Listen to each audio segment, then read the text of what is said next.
On va vérifier si ça a démarré. Je crois que c'est bon. Voyons, je vais vérifier. Alors, vous êtes en train de présenter, d'accord.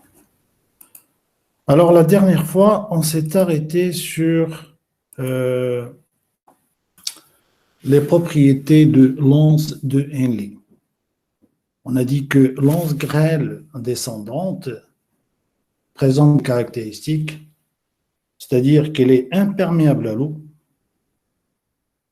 Il est perméable à l'eau, pardon, et imperméable à un nacelle. Par contre, l'once large ascendante, celle qui remonte, celle-ci, il est imperméable à l'eau, mais il est perméable à un nacelle. Et il est perméable également au chlore et au potassium parce que au niveau de la membrane apicale, on a un cotransporteur qui est très connu, on l'a bien étudié, c'est le cotransporteur sodium-potassium de chlore. D'accord? Alors, là maintenant, on va voir, c'est le mécanisme de concentration de l'urine par contre-courant. Il y a un système de multiplicateur à contre-courant qui permet de concentrer les urines. Et c'est un mécanisme qui se manifeste au niveau de l'once de Henle. D'accord? Rappelez-vous que l'once de Henle présente deux parties, une partie descendante et une partie ascendante. Donc, pour expliquer ce mécanisme de concentration à contre-courant, on a pensé à un système, donc un tube en U, donc vous voyez ici le tube en U, d'accord, qui présente les mêmes caractéristiques que l'once de Henle. J'espère que vous voyez le curseur. Je vais revenir et voir si... Est-ce que vous voyez le curseur? Est-ce qu'il y a quelqu'un qui peut me répondre?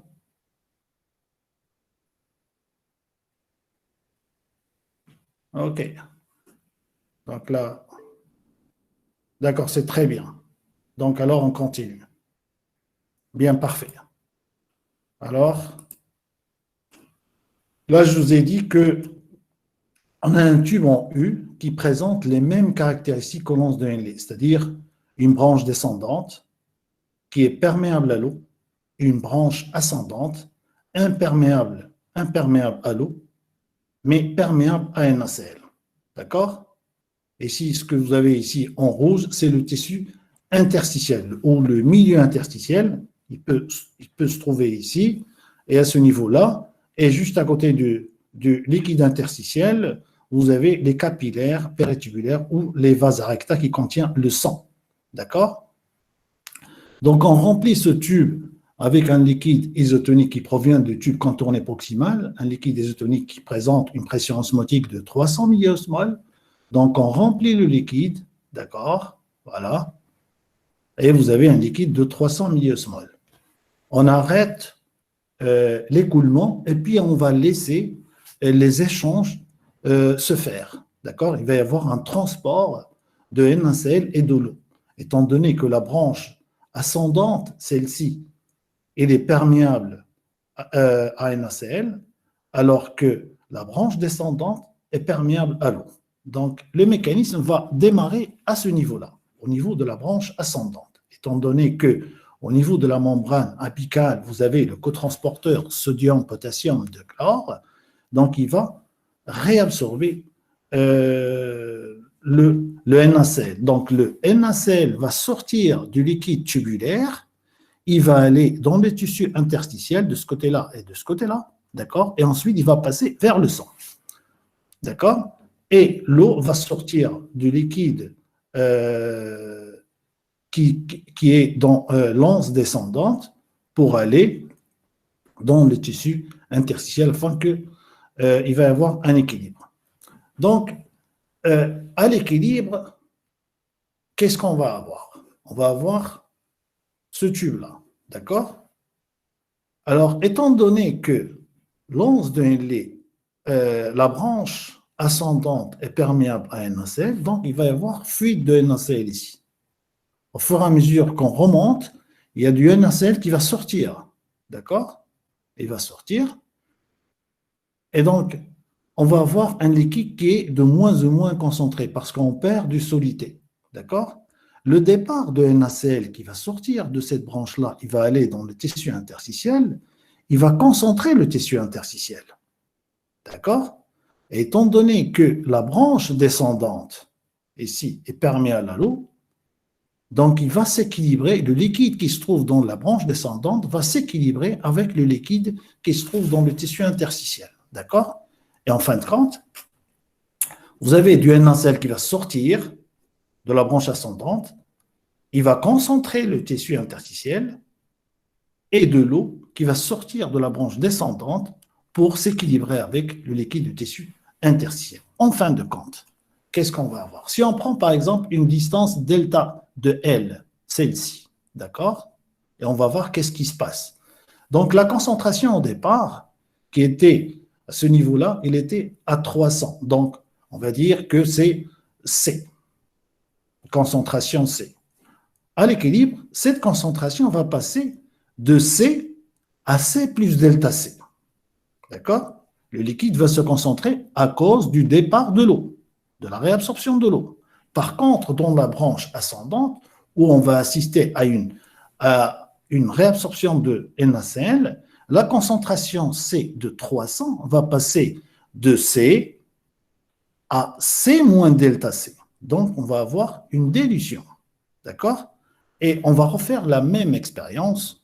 Ensuite, ici, on remplit le liquide avec le liquide isotonique qui provient de tube contourné proximal. Donc, c'est un liquide qui a 300 diosmoles.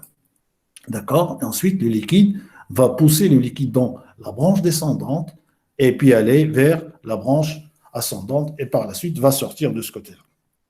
À l'équilibre, également, on va avoir les liquides qui se concentrent de C à C plus delta C dans la branche descendante et il va se diluer de C à C moins delta C dans la branche ascendante. Donc, à chaque niveau ici, vous allez avoir ce qu'on appelle, il y a une différence entre la branche descendante et la branche ascendante de 200 milliosmoles par kilogramme d'H2O. D'accord? C'est ce qu'on appelle l'effet élémentaire. Donc, l'effet élémentaire peut être calculé, d'accord, en mettant la résultante de C plus delta C, d'accord, moins C moins delta C, qui est égal à 2 delta C. D'accord? Donc, et l'effet élémentaire est toujours, à chaque niveau, est égal à 200 milliosmoles. Donc, si on prend par exemple ce niveau-là, pourquoi on peut calculer à chaque niveau quelle est la concentration qu'on va avoir. D'accord? Donc, on part ici la concentration au départ qui était de 300, d'accord, dans la branche descendante, et dans la branche ascendante, elle est de 200. Et on veut savoir, à l'équilibre, quelle serait la concentration au niveau de la branche descendante et la branche ascendante. Donc, vous appliquez cette formule, donc vous avez C est égal à 300, plus delta C, vous ne connaissez pas delta C, moins C qui est 200, moins delta C qui est égal à 200. Attends, on va voir qu'est-ce qui se passe ici. Il y a quelqu'un qui a envoyé quelque chose. Quelqu'un veut participer, cher Déco, un externe de l'université. Il est externe de l'université, donc non. Donc, ici, je reviens. Donc, on va mettre 300, d'accord? 300 plus delta C, moins 200, moins delta C, qui est égal à 200 milliosmoles par kilogramme d'H2O. Donc, en fin de compte, vous allez avoir 2 delta C, qui est égal à 200 moins 100, est égal à 100. Et delta C est égal à 100 divisé par 2, donc est égal à 50. Donc, la concentration dans la branche descendante va passer de C à C plus delta C, donc de 300 à 300 plus 50, parce que delta C est égal à 50, donc on va avoir à ce niveau-là 350. Par contre, dans la branche ascendante, la concentration va passer de 200 à 200 moins 50, donc 150. Donc, vous pouvez faire ça, ce calcul, à chaque niveau et vous pouvez remplir votre tube. D'accord? Alors, on remplit la même chose jusqu'à la fin. Donc, vous remarquez ici, à chaque fois qu'on a le liquide se concentre au fur et à mesure qu'on descend vers la profondeur du tubule, donc vers la médulla. Donc, imaginez si vous avez une once d'un lait qui est assez longue, donc surtout pour les néphrons juxtamédulaires, donc là où les onces sont très longues, donc à ce niveau-là, le liquide au bout de l'once, d'accord, il sera très concentré, d'accord. Alors, à l'étape finale, on va assister à une formation d'un gradient cortico-médulaire. Donc, du cortex vers la médulla, le liquide se concentre. Par contre, de la médulla vers le cortex, le liquide qui va remonter dans l'once ascendante, il va sortir pour entrer dans le tube distal, sera un liquide qui sera hypotonique. D'accord? Où la pression osmotique est inférieure à 300 milliosmoles. D'accord? Donc, c'est ça le mécanisme de multiplication à contre-courant. Rappelez-vous que ça commence toujours au niveau de l'once large, ascendante, où il y a réabsorption de NaCl. Donc, départ de sodium, potassium, de chlore à cause de la présence de cette protéine, de ce cotransporteur sodium, potassium, de chlore. Et attention, une fois à l'intérieur, il faut que le sodium sort du côté basolatéral pour aller dans le tissu interstitiel. D'accord? Il va sortir avec la pompe à sodium. Il ne faut pas oublier que les cellules rénales sont des cellules polarisées qui présentent une membrane apicale et une membrane basolatérale.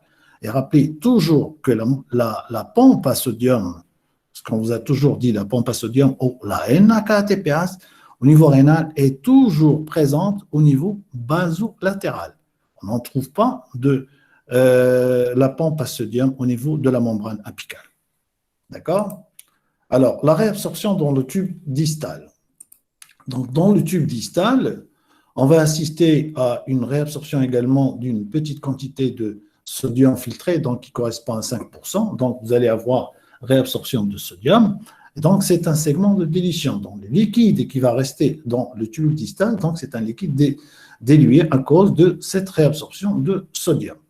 Au niveau de la portion initiale du tube distal, qui est imperméable à l'eau et à l'urée, donc le mécanisme de transport de NaCl est assuré par un cotransport sodium-chlore, d'accord, qu'on peut inhiber par les thiazides, d'accord. Une fois le sodium à l'intérieur, il va sortir par la pompe NAK-ATPase. Donc, il ne peut pas sortir par un canal parce qu'il sort contre le gradient de concentration, d'accord. Au niveau de la partie terminale du tube distal, qui est imperméable à l'eau, mais il est imperméable à l'urée, pardon, mais il est perméable à l'eau en présence de l'hormone antidiurétique. D'accord? S'il y a présence de l'hormone antidiurétique, le tubule sera perméable à l'eau en absence de l'ADH ou de l'hormone antidiurétique ou de la vasopressine, le tubule sera imperméable à l'eau. D'accord? Et la réabsorption de NaCl sera ici par un canal sodique qui peut être bloqué par des bloqueurs de canaux sodiques tels l'amyloride, la fameuse drogue, l'amylide qu'on utilise souvent. D'accord? Et une fois à l'intérieur, il sort par la NAK-ATPase. Et également, à ce niveau-là, on peut assister à une sécrétion de potassium par un canal potassique. Donc, le potassium, il va sortir par un canal potassique. Donc, il suit son gradient. D'accord? Pour ce qui est de la réabsorption au niveau du canal collecteur, donc le canal collecteur, rappelez-vous, on a dit que c'est le lieu de la réabsorption régulée du NaCl, de l'eau, pardon, par la présence de l'ADH. Donc, une fois que l'ADH est présent, donc il va se fixer sur ses propres récepteurs, il va permettre la réabsorption de l'eau. Il y a un autre type de réabsorption, pardon. Il faut juste que j'éteins mon téléphone. J'ai oublié. Alors, il y a également une autre réabsorption, c'est la réabsorption de l'urée. Donc, la réabsorption de l'urée donc, fait augmenter, une fois que l'urée est réabsorbée, il va se trouver dans le tissu interstitiel, il va augmenter la pression osmotique dans le tissu interstitiel médulaire. D'accord? Et cette réabsorption va créer un gradient de concentration de l'urée et ça va permettre donc, de créer un gradient de pression osmotique et l'eau peut sortir du canal collecteur rien que à cause de ce gradient de pression osmotique qui est instauré par le transport de l'urée. D'accord?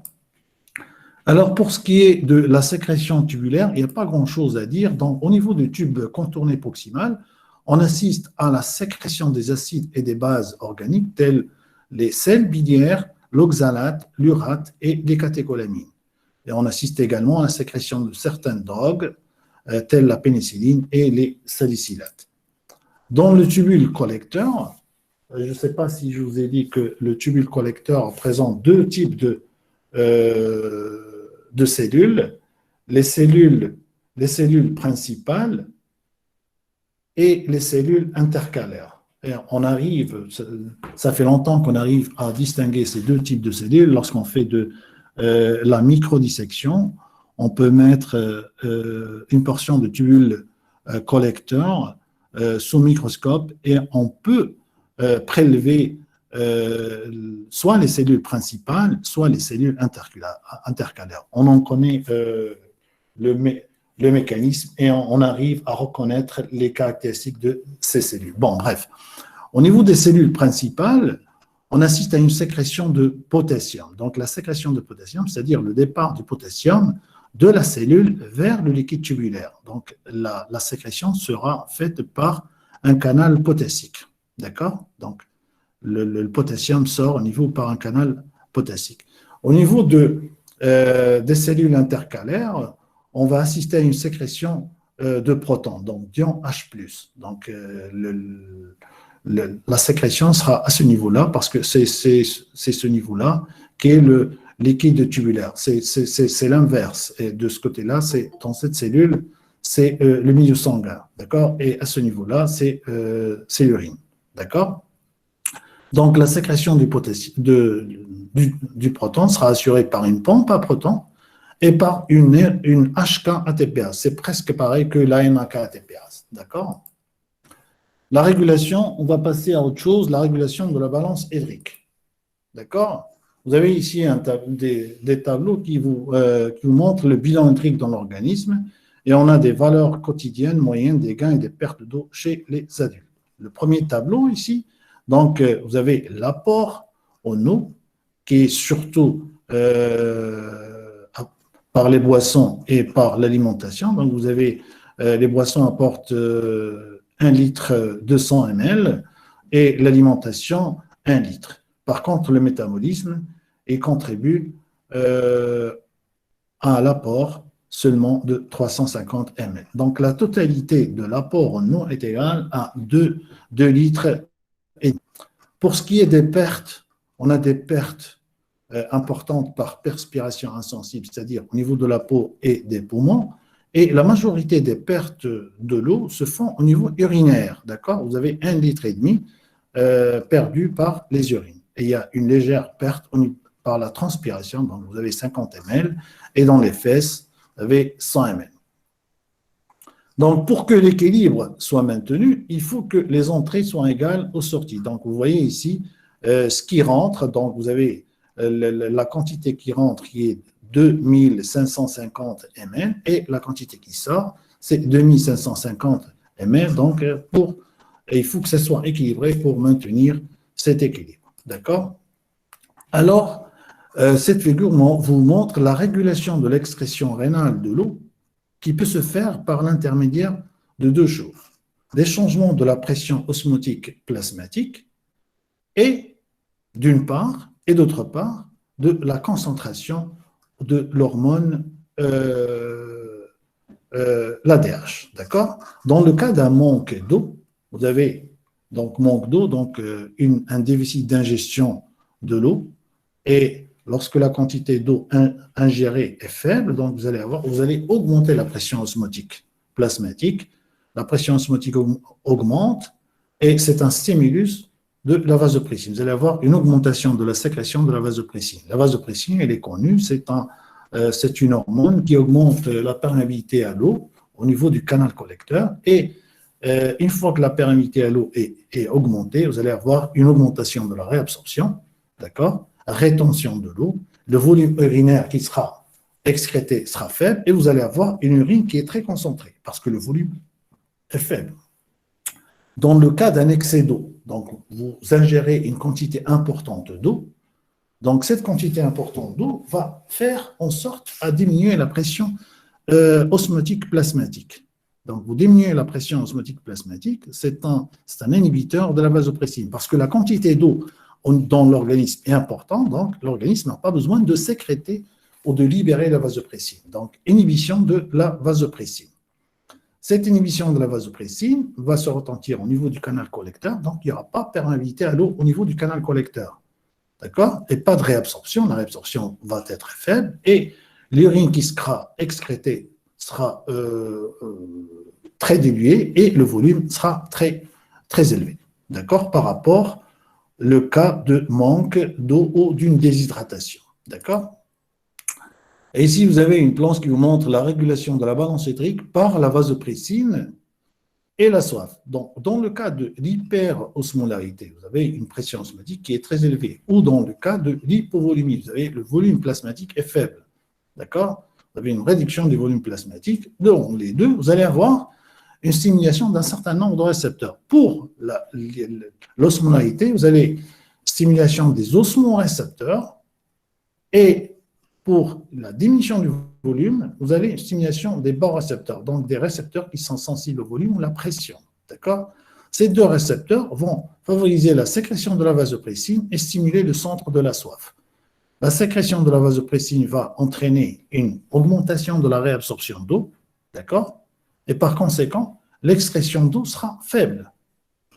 Et par contre, la soif, la stimulation du centre de la soif, donc vous allez stimuler la soif, vous buvez une quantité d'eau importante et donc vous allez augmenter le volume. D'accord? Les deux vont aboutir à une rétention de l'eau et par conséquent, à la fin, vous allez avoir rétablissement de l'osmolarité et du volume à la normale. Donc, pour ce qui est de l'osmolarité, cette rétention de l'eau va baisser l'osmolarité. Vous avez un feedback négatif à ce niveau-là. D'accord? Cette rétention d'eau va baisser l'osmolarité. Par contre, ici, la rétention d'eau va augmenter le volume pour lutter contre la baisse du volume, l'hypovolémie. D'accord? Alors, un petit mot pour ce qui est de l'hormone antidiurétique, la fameuse ADH. L'hormone antidiurétique, elle est synthétisée dans l'hypothalamus. Il y a deux hormones qui sont synthétisées dans l'hypothalamus. Dans l'hypothalamus, au niveau des noyaux paraventriculaires, vous allez avoir, surtout au niveau du noyau paraventriculaire, des cellules, des neurones manucellulaires. Donc, vous allez avoir ici synthèse de l'ADH et au niveau du noyau supraortique, vous allez avoir synthèse et sécrétion de l'ocytocine. Ce sont les deux hormones hypophysaires. D'accord? Une fois que ces hormones sont synthétisées ici, ils sont transportés par le transport axonal, d'accord, et ils sont libérés dans l'hypophyse postérieure, d'accord. Et une fois, à chaque fois que l'organisme a besoin de cette hormone, il va y avoir libération de l'hypophyse. L'hormone antidiurétique, il est déjà formé dans des vésicules à ce niveau-là, au niveau de l'hypophyse postérieure, d'accord. Il n'est pas synthétisé à ce niveau, il est synthétisé à ce niveau-là. Par contre, les hormones anti-hypophysaires, elles sont synthétisées dans l'hypophyse antérieure. Alors, pour ce qui est de l'action de l'hormone antidiurétique, l'hormone antidiurétique présente deux principales actions. La rétention de l'eau au niveau rénal et une vasoconstriction artérielle. Pardon.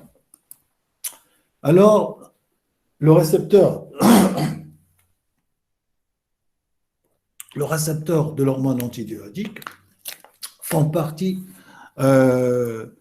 des récepteurs, les fameux récepteurs couplés aux protéines G. Et ces récepteurs ont la caractéristique d'avoir 7 domaines transmembranaires. D'accord? On en a dénombré 2 types, le type V1, d'accord, et le type V2. D'accord? V1, on peut les subdiviser en V1A et V1B. Les V1 se trouvent au niveau des muscles lisses artériolaires et une fois stimulés, il entraîne une vasoconstriction. Par contre, ce qui nous intéresse, ce sont le type de récepteur V2 qui se trouve au niveau des tubes rénaux et qui agissent, une fois stimulés, ils agissent par une augmentation du second messager qui est l'AMP cyclique. Ces V2 sont localisés dans le tube collecteur cortical et médulaire. D'accord? Et une fois stimulés, ils vont augmenter la réabsorption de l'eau. D'accord? Alors, pour ce qui est du stimuli de la sécrétion de l'ADH, il y a 2 choses qui stimulent la sécrétion de l'ADH. D'abord, l'osmolarité, d'accord? Il existe des osmorécepteurs, c'est très connu, qui sont présents au niveau du 3e ventricule cérébral et que ces osmorécepteurs, ils sont très sensibles. Ils sont capables de détecter une variation de la pression osmotique seulement de 1%. Chaque fois qu'il y a variation de la pression osmotique de 1%, ces récepteurs sont stimulés. D'accord? Il y a la deuxième chose, c'est la volémie. Chaque fois qu'il y a variation du volume plasmatique, d'accord, du volume extracellulaire, si vous voulez, il va y avoir soit inhibition, soit stimulation ce qu'on appelle des récepteurs au volume ou les barorécepteurs, ou encore les volorécepteurs. Donc, on a 2 types de barorécepteurs. Des barorécepteurs à basse pression, qui se trouvent au niveau de l'oreillette gauche, et des barorécepteurs à haute pression situés dans le sinus carotidien, et les 2 modulent la libération de l'ADH. Ces barorécepteurs, on les appelle stretch receptors. Ce sont des récepteurs au stress. D'accord? On va y revenir souvent sur ces récepteurs au stress et je vous montrerai comment on peut stimuler ces récepteurs au stress. À la différence des osmorécepteurs, les barorécepteurs sont moins sensibles. D'accord? Ils détectent une variation seulement de 5 à 10%. Par contre, les osmorécepteurs sont très sensibles, détectent une variation de 1%. D'accord? Alors, ici, le rôle de l'ADH dans l'élimination de l'eau, vous voyez ici à la sortie de la branche ascendante, vous avez une réabsorption de NaCl, donc le liquide ici qui est très hypotonique à 100 mm à 100 milliosmoles, d'accord? Et cette réabsorption, il va y avoir une légère quantité d'eau qui va sortir, donc vous allez avoir un liquide qui est encore très hypotonique par rapport à ce qui se passe à l'extérieur vous avez un liquide hypotonique à ce niveau-là, d'accord? Isotonique, pardon. Donc, vous avez 100 et puis 300, d'accord? À ce niveau-là, le gradient osmotique au niveau du tube cantonné distal et du canal collecteur est favorable à une réabsorption passive. Rappelez ici, le liquide il est hypotonique, alors que ici, le liquide isotonique. Au fur et à mesure qu'on descend, le liquide se concentre, et donc cette concentration va faire sortir l'eau ici, et jusqu'à ce qu'il va y avoir un équilibre, d'accord? Et également la sortie d'urée, donc la réabsorption d'urée, d'accord, va faire sortir l'eau et va faire concentrer les urines. Et de toutes les façons, vous allez avoir un équilibre au niveau de la partie profonde de la médula. D'accord? Et en plus, ici, vous allez avoir une réabsorption de l'eau en présence de l'ADH. D'accord? Donc, rappelez-vous ici qu'au fur et à mesure qu'on descend vers la médula, le liquide se concentre. Rappelez-vous ici, on passe de 300, ici 600, 1200. Si l'once est longue, on peut augmenter la concentration ici. On peut arriver jusqu'à 2000 chez les rongeurs qui vivent dans un milieu désertique. D'accord? La pression osmotique augmente selon que le néphron est long. D'accord? Alors, ici, un petit mot sur le récepteur de la vasopressine et son interaction avec la protéine G trimère.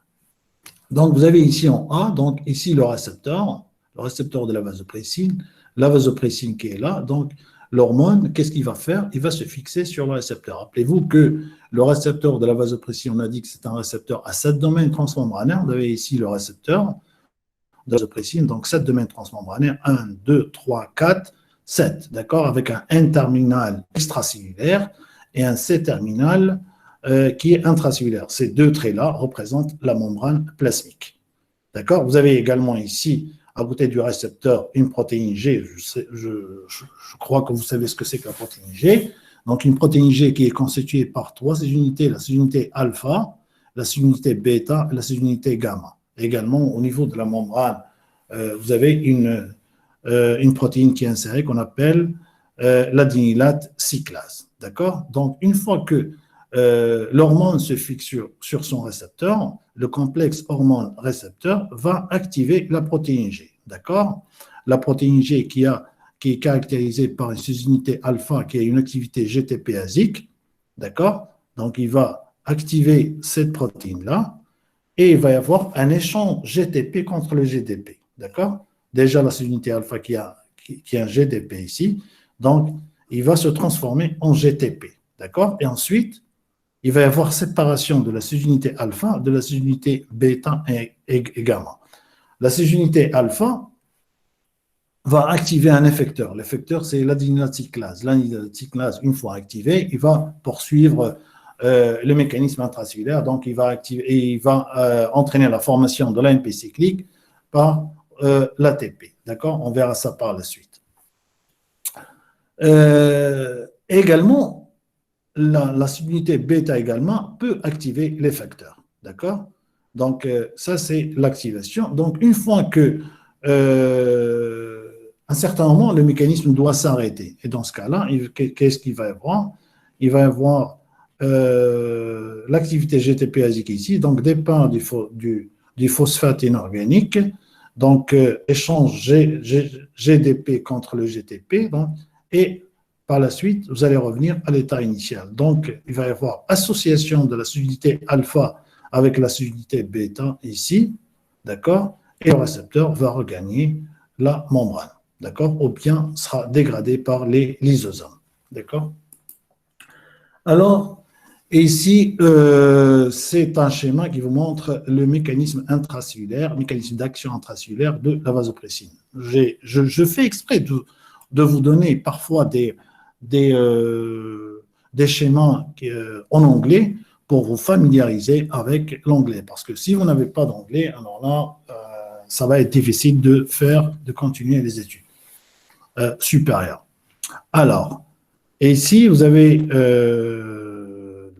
l'hormone antidiurétique qui va se fixer sur son récepteur, donc activation de la protéine G, la sous-unité alpha S va activer l'adénylate cyclase. Une fois l'adénylate cyclase activée, il va agir au niveau de l'ATP pour entraîner la formation de l'AMP cyclique. La concentration intracellulaire de l'AMP cyclique va augmenter, ce qui va stimuler une protéine kinase A. Et la protéine kinase A, qu'est-ce qu'il va faire? Il va tout simplement activer l'insertion des canaux à eau qui sont déjà présents dans des vésicules au niveau intracellulaire, l'insertion au niveau de la membrane plasmique. D'accord? Et vous avez ici l'activation de ces vésicules contenant des canaux au niveau de la membrane. Ces canaux, ce sont des aquaporines de type 2. Et alors là, l'eau va pouvoir entrer par les canaux à ce niveau-là et sortir par d'autres types de canaux, les aquaporines 3 et les aquaporines 4. Alors, à ce niveau, j'aimerais bien vous poser une question sur ce schéma. Alors, qui c'est qui peut me dire où est située la membrane apicale et où est située la membrane basolatérale? Alors,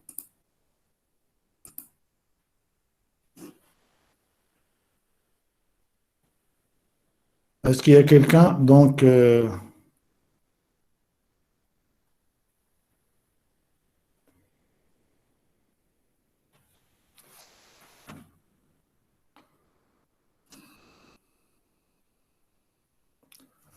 bon, bref. Je vais vous le dire. C'est une chose qui est très importante qu'il faut se rappeler. Donc, l'eau, elle est toujours présente au niveau de la lumière tubulaire. L'eau est réabsorbée toujours de la lumière tubulaire. Donc, et l'hormone, le récepteur de l'hormone, se trouve toujours du côté sanguin. Donc, l'hormone se fixe sur son récepteur qui est au niveau de la membrane basolatérale. Donc, ce côté-là, c'est la membrane basolatérale. À ce niveau-là, vous avez le tissu interstitiel et à ce niveau-là, vous avez les capillaires péritubulaires ou les vases recta qui contiennent le sang. Et par contre, ce niveau-là, là où l'eau va passer, c'est la membrane apicale. Rappelez-vous très bien de ce que je viens de vous dire. Alors, pour ce qui est de la régulation rénale du sodium, vous avez ici le bilan de chlorure de sodium total dans l'organisme, ingestion et perte quotidienne de chlorure de sodium. Pour ce qui est de l'apport de sodium, donc c'est un apport exclusivement alimentaire, donc vous avez une quantité apportée qui est égale à 10,50 grammes. Pour ce qui est des pertes, la majorité des pertes se font au niveau urinaire. Donc vous avez 10 grammes de sodium qui sont perdus par les urines et seulement une très faible quantité qui sont perdus par la transpiration et les fesses. Donc dans les conditions normales, les pertes de sel sont égales au gain de sel. C'est comme l'eau, ce qui rentre sort. Et aucune variation de sel ne se produit dans l'organisme. Et cet ajustement se fait principalement par la fonction rénale. D'accord ? Rappelez ici que la quantité extraite des pertes est principalement assurée par le rein. Donc le rein peut ajuster cette quantité excrétée. D'accord ? Alors, régulation rénale du sodium. Chez les individus normaux, l'excrétion du sodium se fait de façon réflexe en présence d'un excès de sodium. D'accord ? Donc, il augmente. Si vous avez un excès de sodium, l'organisme va réagir de telle sorte qu'il va se débarrasser de cet excès de sodium. D'accord ? Donc, l'excrétion sera importante. Si vous avez une carence de sodium, la concentration de sodium au niveau plasmatique, on appelle la natrémie, vous avez une hyponatrémie, alors l'organisme va faire en sorte à retenir ou à maintenir le sodium au niveau de plasmatique. Et dans ce cas-là, il va diminuer l'excrétion de sodium. D'accord ?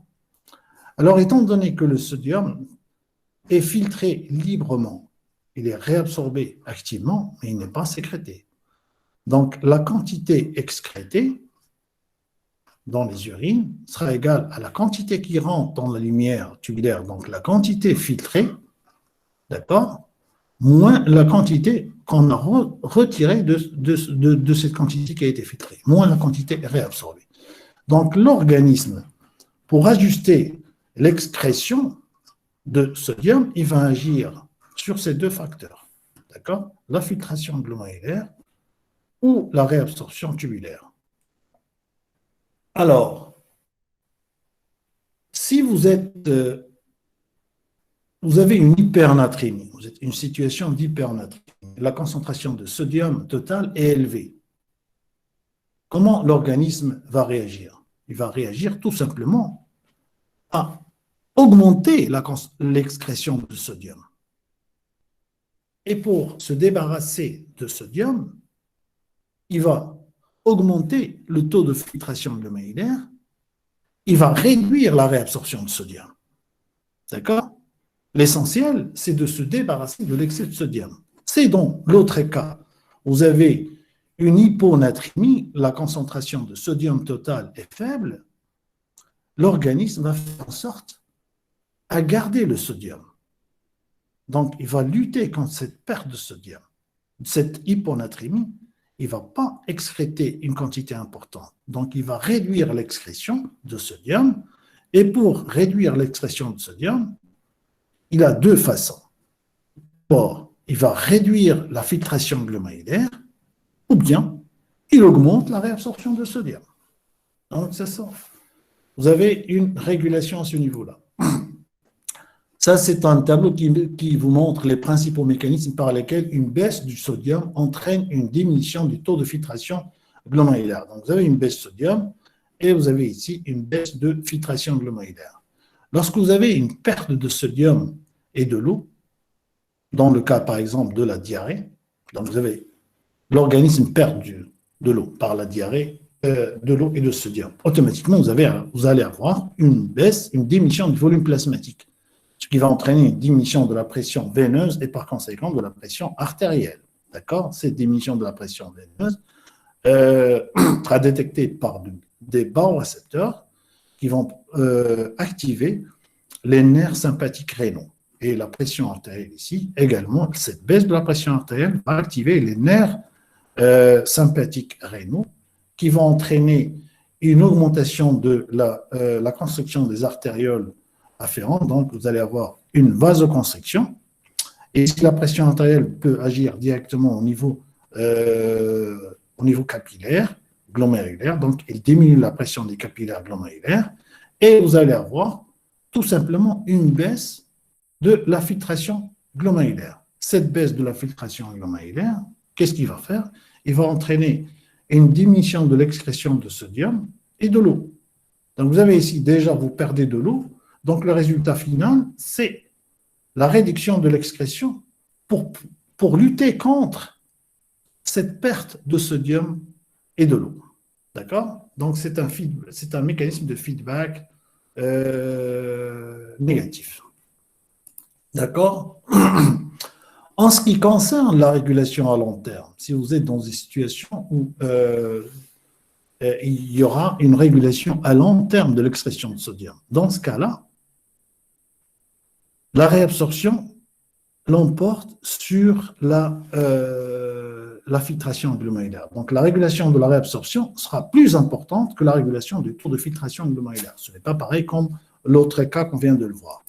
Et cette régulation de la réabsorption sera assurée principalement par un minéralocorticoïde qu'on appelle une hormone, c'est l'aldostérone qui constitue le principal déterminant du taux de réabsorption de sodium. D'accord? Pour ce qui est de l'aldostérone, donc la synthèse et la libération de l'aldostérone, donc l'aldostérone, il est synthétisé et sécrété par la zone glomérulée du cortex surrénalien. Donc vous avez ici la glande surrénale, le rein et le chapeau qui se trouve en dessus, c'est la glande surrénale. La glande surrénale est constituée par la zone, le cortex et la médula, d'accord? Et chaque partie est responsable de sécrétion. Donc la zone glomérulée est responsable de la synthèse de la sécrétion des minéralocorticoïdes comme l'aldostérone. Ici, la zone fasciculée, c'est les glycocorticoïdes, la zone réticulée, les androgènes, et la médule cérébrale, c'est responsable de la synthèse de la sécrétion des catécholamines. Pour ce qui est de l'aldostérone, l'aldostérone peut être stimulée par l'angiotensine 2. Donc, le système rénine-angiotensine, d'accord? L'angiotensine 2 va agir au niveau de la zone glomérulée, il va permettre la synthèse et la libération de l'aldostérone. Cette libération de l'aldostérone est également sous le contrôle de la natrémie et de la calémie. On va le voir. Donc, lorsque vous avez une hyponatrémie, donc la concentration de sodium au niveau plasmatique baisse, ou bien une hypercalémie, la concentration de potassium au niveau sanguin augmente. Vous allez avoir une stimulation de la zone glomérulée pour entraîner la sécrétion de l'aldostérone. D'accord? Cette hyponatrémie ou hypercalémie peut agir directement au niveau rénal pour stimuler la rénine et par conséquent la formation de l'angiotensine 2 qui va stimuler la sécrétion de l'aldostérone. D'accord? Pour ce qui est des facteurs qui inhibent la sécrétion de l'aldostérone, vous avez ici le facteur atrial natriurétique et soit une forte concentration plasmatique de sodium ou bien une faible concentration plasmatique. Donc, chaque fois que vous avez une augmentation du volume sanguin et donc de la pression artérielle, donc vous allez avoir stimulation des des cellules cardiaques au niveau de l'oreillette, et vous allez avoir libération de l'ANP ou de l'ANF, d'accord, qui va inhiber la sécrétion de l'aldostérone, d'accord, parce que c'est une hormone qui est natriurétique. Il va empêcher la réabsorption de sodium. Donc, une fois que l'aldostérone est sécrété, il va agir sur ces cellules cibles qui sont le lance-large ascendant, c'est le TAL, c'est en anglais thick ascending limb, et le TCD, c'est le tube contourné distal, et le CCT, c'est le canal collecteur cortical.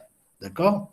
Donc, une fois libéré, l'aldostérone va agir à ce niveau des cellules cibles, et il va entraîner une augmentation de la réabsorption de sodium et une augmentation de l'extraction de potassium. La réabsorption de sodium, bien sûr, elle est suivie par celle de l'eau. Et ceci, vous allez avoir une augmentation de sodium et de l'eau, et par conséquent, donc vous gardez le sodium, étant donné que le sodium est un ion qui est osmotiquement actif, donc il va attirer de l'eau. Et par conséquent, vous allez augmenter le volume sanguin et par conséquent également, là, vous augmentez la pression artérielle. D'accord? Alors, pour ce qui est du mécanisme d'action de l'aldostérone, l'aldostérone a un mécanisme d'action qui est différent de celui qu'on vient de voir pour l'hormone antidiurétique. Donc, vous avez ici, l'aldostérone est libéré dans le milieu sanguin, donc normalement, il va se lier sur un récepteur. Ce qu'on a vu pour l'hormone antidiurétique, l'hormone va se fixer sur son récepteur au niveau de la membrane apicale. D'accord? Au niveau de la membrane basolatérale, pardon, pour la vasopressie. Par contre, pour l'aldostérone, donc vous avez ici la membrane basolatérale, d'accord? Mais l'aldostérone n'a pas de récepteur membranaire. Il va se lier sur un récepteur cytoplasmique.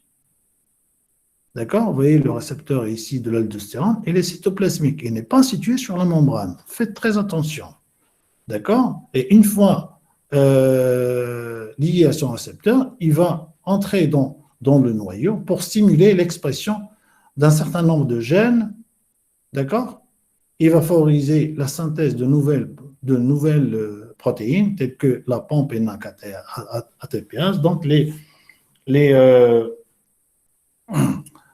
ce complexe va activer l'expression des gènes cibles de l'aldostérone. Et parmi ces gènes, activés par le récepteur de l'aldostérone, on peut citer ceux qui sont impliqués dans la réabsorption de sodium, donc, tels que la pompe à sodium et les canaux sodium. On peut également stimuler l'expression d'un certain nombre de protéines qui vont moduler les canaux et les pompes qui sont déjà existants. D'accord? Donc, ça, c'est le mécanisme d'action de l'aldostérone. Pour ce qui est du facteur atrial natriurétique, donc c'est une hormone polypeptidique sécrétée par les cellules cardiaques de l'oreillette droite sous l'effet d'un étirement mécanique. Donc, vous allez avoir une vasodilatation, donc étirement des parois du cœur, et c'est un phénomène qui se produit en cas d'hypertension. Donc, vous allez avoir une vasodilatation, étirement et libération de l'hormone le facteur atrial natriurétique. Ce facteur atrial natriurétique, il va entraîner une dilatation des artérioles afférentes et une constriction des artérioles efférentes.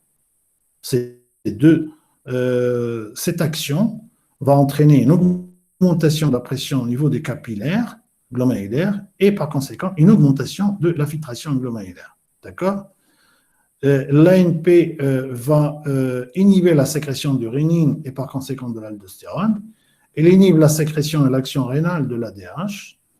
Elle inhibe la réabsorption de sodium par le canal collecteur médulaire, donc il inhibe le canal sodium, étant donné que c'est une hormone qui est un natriurétique. Donc il va augmenter l'excrétion de sodium. Donc en augmentant l'excrétion de sodium, il va inhiber tout ce qui est toutes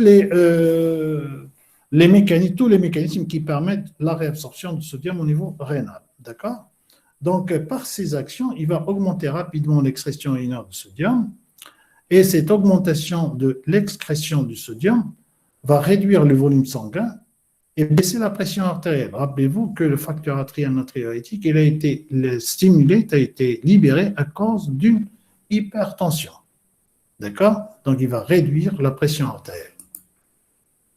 Ça, c'est un tableau qui vous montre les mécanismes qui permettent au facteur atrial natriurétique de participer au maintien du volume extracellulaire lorsqu'il est en situation d'expansion volumique. D'accord? Donc, vous avez une augmentation du volume, une hypervolémie. Cette hypervolémie va entraîner, bien sûr, une hypertension. Et cette hypertension va stimuler les cellules cardiaques de l'oreillette et augmenter la libération des peptides atrial natriurétiques ou du facteur atrial natriurétique. Vous allez avoir une inhibition de la sécrétion d'aldostérone, une inhibition de la libération de rénine qui va entraîner une diminution de la formation de l'angiotensine 2. Tous ces paramètres vont entraîner une diminution de la réabsorption tubulaire de sodium et une augmentation de l'excrétion de sodium, donc une augmentation de la natriurèse. Alors, là, on est déjà à 1 heure. Donc, on va continuer. Je ne sais pas combien ça va nous prendre, mais on va continuer. Et je ne sais pas si le serveur va pouvoir supporter ça. Mais il faut absolument qu'on termine ce cours aujourd'hui parce qu'il ne vous reste qu'une seule séance. Parce que l'arrêt de cours, c'est prévu pour le 6 février. On ne savait pas, on vient de le savoir il y a 2 jours et ça va me poser un problème. Je ne sais pas si on va pouvoir terminer l'ensemble du cours, de toutes les façons. Alors, la balance acido-basique. Donc, vous avez ici une cellule, le pH des liquides corporels. Il faut savoir que le pH du compartiment extracellulaire est légèrement basique par rapport au compartiment intracellulaire, au liquide intracellulaire, où le pH intracellulaire est très variable. D'accord? Il y a des organites qui ont un pH très acide. D'accord? Ce pH du compartiment extracellulaire, qui est de 7,4, ce qui équivaut à une concentration en ion hydrogène de 40 nanomoles par litre. D'accord?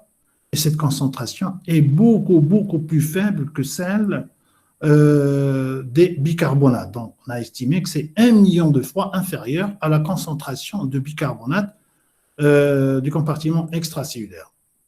Une chose qui est très importante, c'est que le métabolisme génère une quantité très importante d'ion H+. Donc, une quantité qui est à peu près égale à 80 millimoles par jour d'ion H+.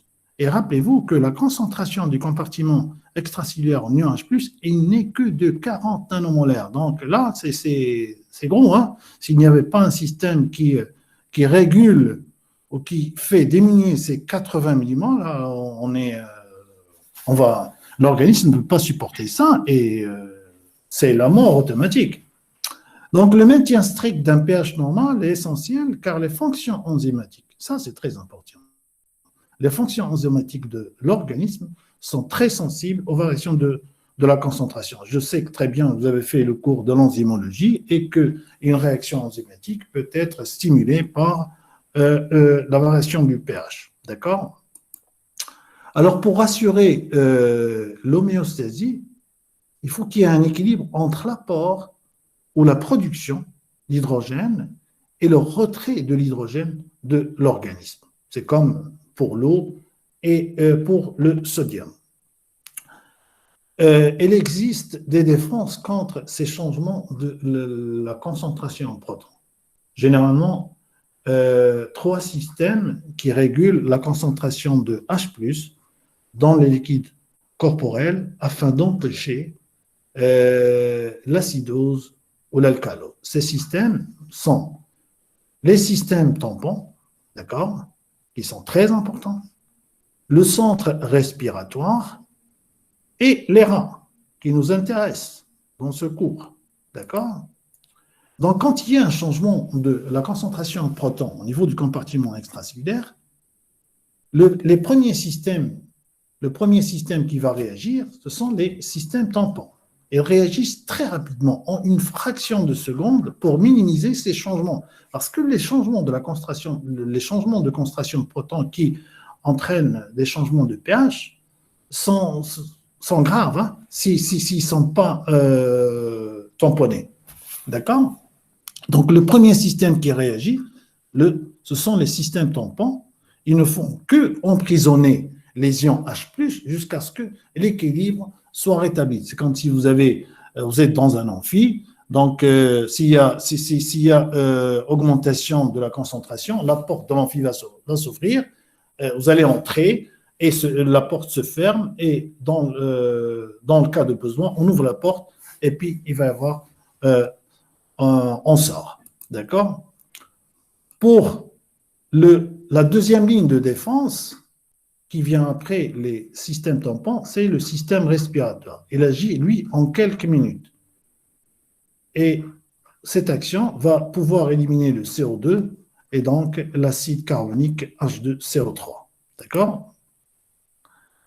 Enfin, la troisième ligne de défense qui répondent plus lentement, après ces deux lignes de défense, d'accord, ce sont les reins. Les reins vont éliminer l'excès de l'acide O2 base de l'organisme. Donc, les reins ont une réponse qui est lente. D'accord?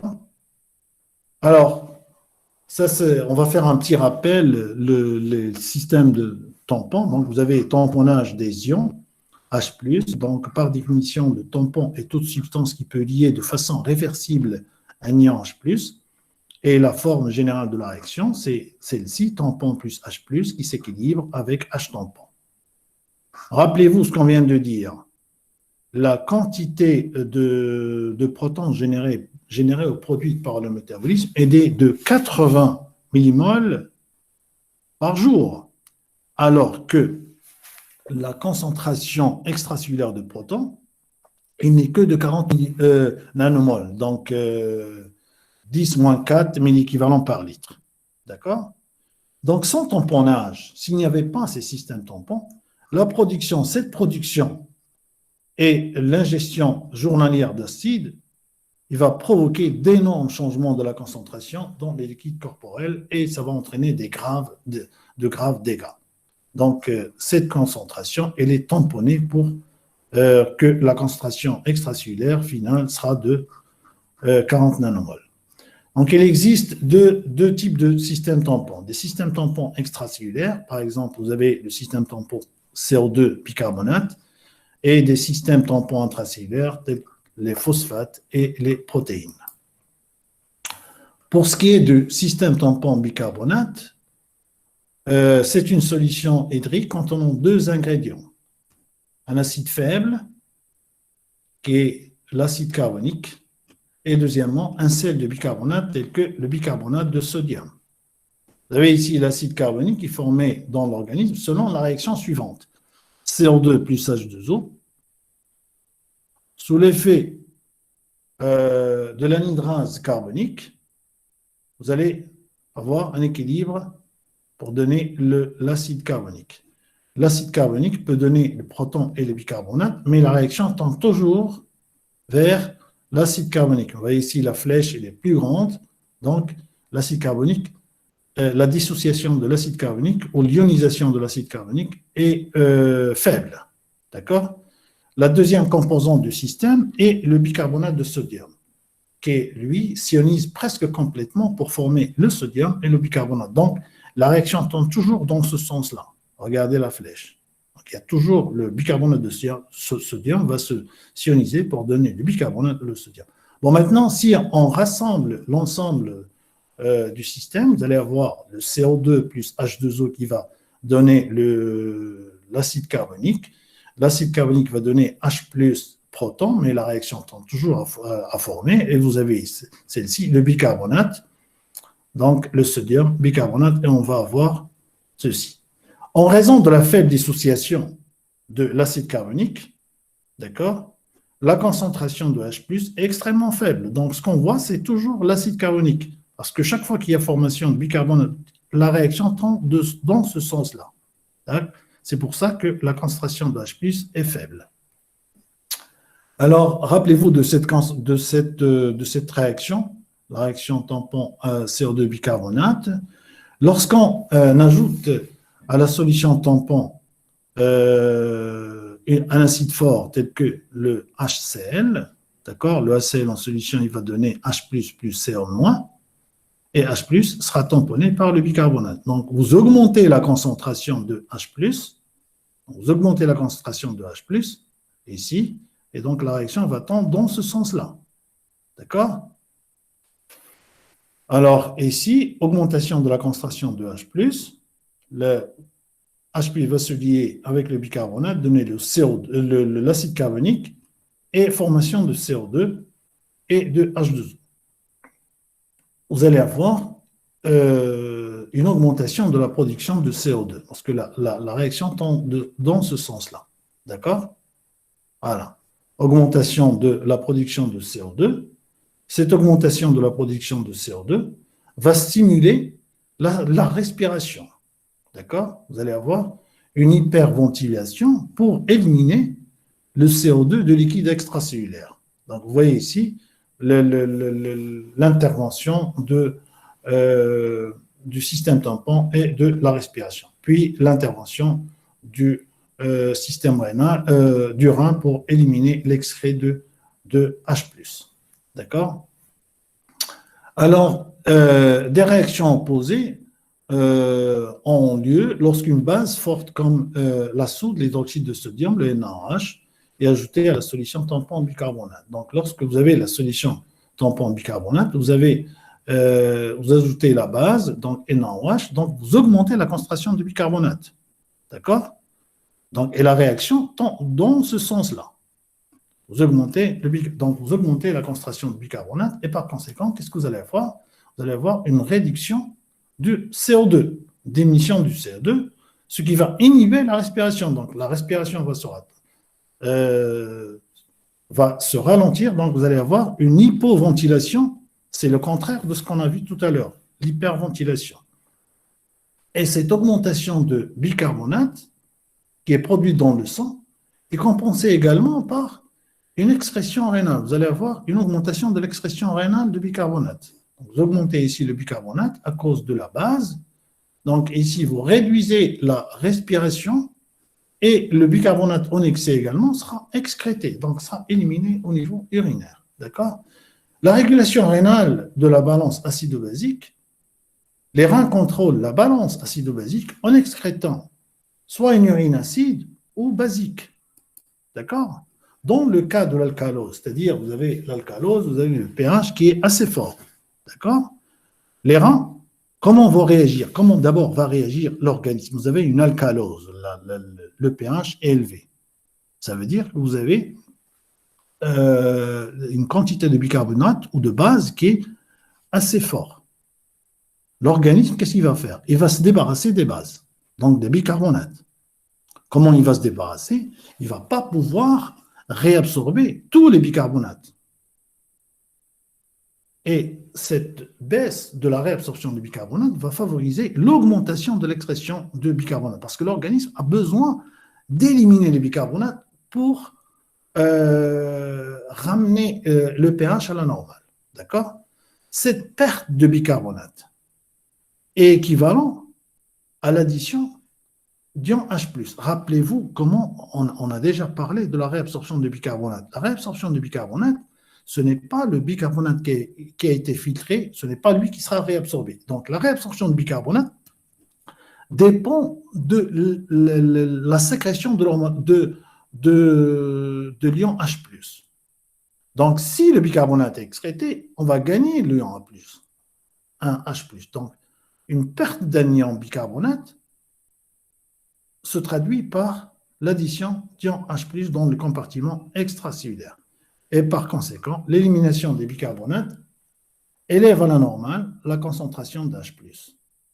Donc, vous augmentez la concentration de H+ à cause de l'excrétion de bicarbonate pour ramener le pH à la valeur normale, pour réduire le pH. D'accord? Parce que le pH était alcalin au départ. Dans le cas maintenant de l'acidose, vous avez une grande quantité de protons dans le compartiment extracellulaire. Alors, l'organisme, c'est normal, il va faire en sorte à se débarrasser de cet excès de protons. Comment il va faire? Il va augmenter la sécrétion ou l'excrétion de H+, il va faire en sorte à réabsorber tous les bicarbonates filtrés. D'accord? Et ensuite, qu'est-ce qu'il va faire? Il va produire de nouveaux ions bicarbonates. Et cela va réduire à la normale la concentration de H+, au niveau du compartiment extracellulaire. D'accord? Alors, en conséquence, les reins régulent la concentration de protons dans le compartiment extracellulaire par 3 mécanismes fondamentaux. La sécrétion de protons, la réabsorption de bicarbonate filtré et, troisièmement, la production de nouveaux ions bicarbonate. D'accord? Alors, pour ce qui est de la sécrétion d'ions protons et la réabsorption de bicarbonate par les tubules rénaux, vous voyez ce schéma. Donc, on a c'est la sécrétion, la réabsorption de protons se produit presque dans tous les tubules, tous les segments tubulaires, à l'exception dans l'once grêle descendante et l'once grêle ascendante. Donc, à ce niveau-là, il n'y a pas ni sécrétion de H+, ni réabsorption de protons. Et la réabsorption de bicarbonate, donc ici, pour chaque bicarbonate réabsorbé, vous avez un ion sécrété, parce que la réabsorption de bicarbonate dépend de la sécrétion de H+. D'accord? Alors, sécrétion de H+, et réabsorption de bicarbonate. Ici, on a un schéma qui vous montre la sécrétion de H+, par un transport actif secondaire. Donc, vous avez ici la lumière tubulaire, et ici le tissu interstitiel, et à ce niveau-là, vous avez les capillaires péritubulaires ou les vases recta qui contiennent le sang, d'accord? Et ici, ça, c'est la lumière tubulaire. Donc, la sécrétion par un transport actif secondaire qui est assuré par l'échangeur NaH, d'accord? Donc, le proton sort ici, il est sécrété, et puis, il va se lier au bicarbonate pour former l'acide carbonique, et le CO2, et qui ensuite va former le CO2 et H2O. Le CO2 va pouvoir pénétrer dans la cellule parce que c'est un gaz et entraîner la formation de bicarbonate. Et puis le bicarbonate sera réabsorbé. Et c'est un phénomène qu'on peut voir au niveau du tube cantonné proximal, au niveau de l'anse large ascendante et au niveau de la partie initiale du tube distal. D'accord? Pour ce qui est de la sécrétion de protons par et ici, au niveau des cellules intercalaires, de la partie terminale du tube distal et le canal collecteur cortical, on va assister à une sécrétion de protons par transport actif primaire. Le transport actif primaire, c'est une pompe à protons. D'accord? C'est elle qui va libérer les protons. D'accord? Ensuite, ça, je ne vais pas vous compliquer, mais c'est à rien que pour votre information, le transport du bicarbonate au niveau de la membrane basolatérale à ce niveau-là, il peut se faire par un cotransport sodium-bicarbonate, d'accord, ou bien par un échangeur chlore-bicarbonate. Vous avez un échangeur chlore-bicarbonate, d'accord? Alors, une question qui survient à l'esprit, c'est qu'advient-il des ions H+ sécrétés une fois que les ions bicarbonate ont tous été réabsorbés et qu'aucun n'est disponible dans la lumière pour se lier aux ions H+.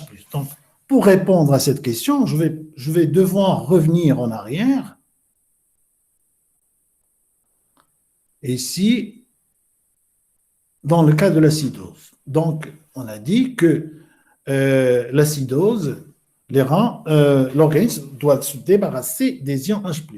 Donc, il doit sécréter l'ion H+, l'ion H+, va se lier au bicarbonate et ensuite donner le CO2 et H2O, le CO2, donc on va avoir une réabsorption. Donc chaque fois qu'il y a sécrétion d'ion H+, il va se lier au bicarbonate. À un certain moment, ces ions bicarbonate, ils sont filtrés, on n'en trouve plus, il n'y en a plus d'ion bicarbonate. Alors les ions H+, qui vont être sécrétés, d'accord, et ils vont faire quoi? Ils vont se lier à quoi pour gagner de bicarbonate pour faire baisser le pH. D'accord? C'est ça la question. Donc, il faut répondre à cette question. Alors, les ions H+, sécrétés en surplus se combinent dans la lumière avec des tampons autres que le bicarbonate. Au départ, ils se lient au bicarbonate. Là, les bicarbonates, et il n'y en a plus. Donc, ils vont se lier à d'autres tampons. Les plus importants sont les tampons phosphate et le tampon ammonium qui vont produire de nouveaux ions bicarbonate. D'accord? Alors, le tampon phosphate, c'est HPO4-, H2PO4. Donc, vous avez ici le NaHPO4- qui est filtré, d'accord? Et va se lier avec le proton qui est sécrété par le fonctionnement de l'échangeur NaH. Et une fois au niveau de la lumière tubulaire, il va se lier au NaHPO4- pour donner le phosphate dihydrogénique monobasique. D'accord? Et vous allez avoir excrétion de H+. D'accord? Donc, ceci, on continue. Là, le CO2, il rentre à ce niveau-là, du côté basolatéral. Vous allez avoir formation de H2O. L'acide, le CO2 plus H2O, va pouvoir former l'acide carbonique en présence de l'anhydrase carbonique. Et ensuite, vous allez avoir formation de bicarbonate et H+. Donc, H+, va être sécrété et se lier au tampon phosphate.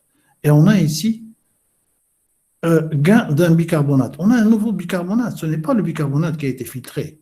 Donc, rien qu'en se liant, que le liant hydrogène, en se liant avec le tampon phosphate, on va gagner du bicarbonate. D'accord? Et ce n'est pas du bicarbonate filtré. Un autre mécanisme qui permet aux tubules d'ajouter du bicarbonate au plasma. Mais c'est un mécanisme basé non pas sur la sécrétion d'ion H+, parce que là, jusqu'à présent, on a vu que la réabsorption du bicarbonate ou le gain en bicarbonate dépend de la sécrétion de H+. Mais il y a un autre mécanisme qui est basé sur la production et la sécrétion des ions ammonium. Le NH4+, ça c'est l'ion qui est fameux, mais c'est lorsque vous travaillez avec ce ion, avec cet ion-là, c'est comme ça sent du poisson pourri. D'accord. Alors, excrétion de l'excès de H+, et production de nouveaux bicarbonates par le tampon ammonium NH3, NH4. Ce tampon, c'est le second tampon dans le liquide tubulaire qui est plus important que le tampon phosphate. Donc, comment ça fonctionne? Vous avez d'abord la glutamine qui pénètre dans la cellule, d'accord, ce qui provient du métabolisme des acides aminés au niveau hépatique, donc la glutamine. La glutamine, une fois à l'intérieur de la cellule, il va donner 2 ions bicarbonate et 2 ions ammonium. D'accord?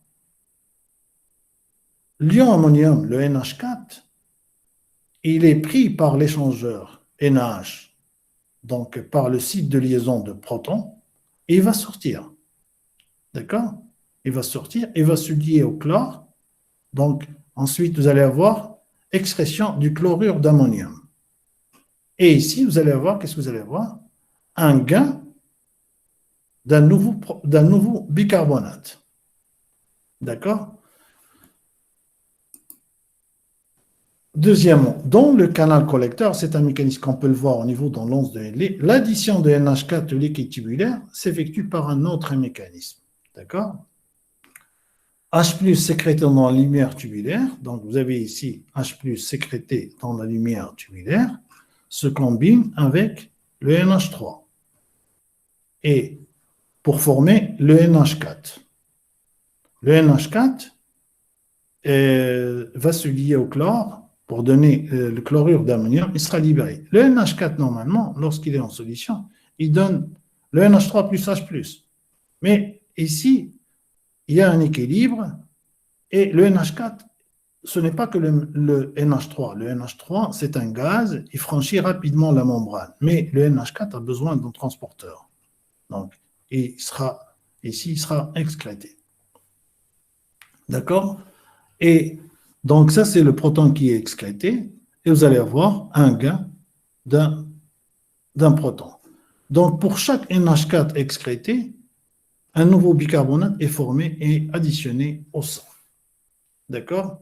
Ça, ce transporteur de NH4, c'est très important. On peut l'utiliser pour déterminer le fonctionnement ou la vitesse du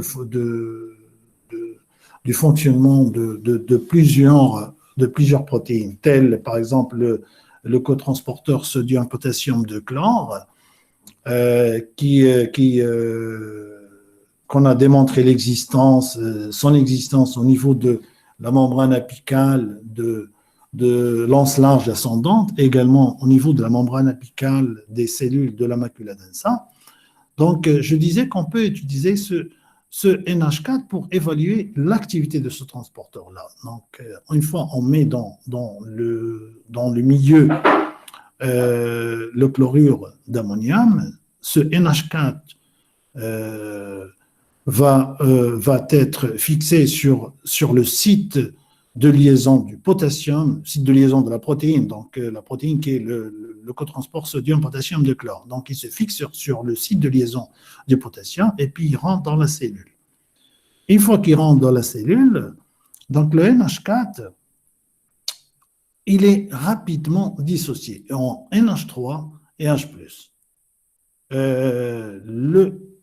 Et à ce moment-là, la libération de H+, qu'est-ce qu'il va faire? Il va entraîner une chute de pH. D'accord? Et le NH3 peut sortir au niveau de la membrane. Il y avait un certain conflit concernant ce transporteur-là, et en tout cas, j'en ai assisté à ce conflit. Il y a un certain chercheur qui travaillait au Harvard Medical School et disait que le NH3 nécessite une protéine pour être transporté. Je n'étais pas d'accord avec lui. On a prouvé qu'on avait raison, donc le NH3 n'a pas besoin de protéines pour franchir la membrane. Donc, je crois que à ce niveau-là, je ne sais pas si vous avez compris ce schéma. Donc, je termine ce cours de physiologie rénale. Et puis, alors, ce qu'on va faire par la suite, je pense que vous savez comment ça marche. Une fois que je vais arrêter la réunion, c'est la faculté qui va m'envoyer un email de cet enregistrement, et puis cet enregistrement, je le mettrai sur le site pour que vous puissiez le télécharger. Donc, il nous reste une séance, c'est parce que la semaine, je pensais, ce sera férié, hein.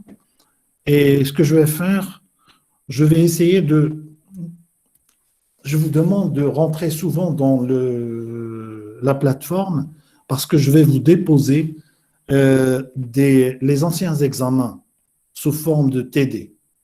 Et vous allez pouvoir regarder les différentes questions au cours de ces vacances. Et à la rentrée, on va pouvoir résoudre les questions. D'accord? Est-ce que vous êtes bien d'accord? Ouais. En tout cas, donc,